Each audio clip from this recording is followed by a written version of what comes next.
Hey, what is অ্যাম্বিভ্যালেন্স? যে শব্দটা আমরা খুবই খুবই খুবই আমরা লাগে ইম্পর্ট্যান্ট কেন?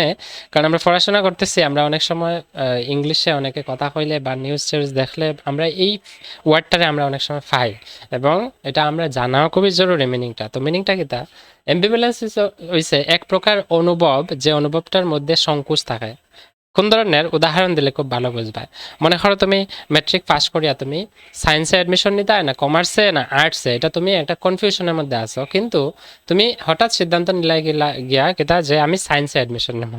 ঠিক আছে, কিন্তু সায়েন্সে নেওয়ার পরেও তোমার সবসময় মাথার মধ্যে এটাই আয় প্রশ্ন যে আমি সায়েন্সে নেওয়া ঠিক করছি নি, না কোনো ভুল হয়েছে, না কমার্সে নিলে ভালো হইলো না আর্টসে। তো তোমার যে ফিলিংসটা, যে অনুভবটা আছে, এটার মধ্যে কি আছে? একটু কনফিউশন বা একটু মিক্সড ফিলিং যেটা হয়। ঠিক আছে, তো অ্যাম্বিভ্যালেন্স আসলে মিক্সড ফিলিং বোঝায়।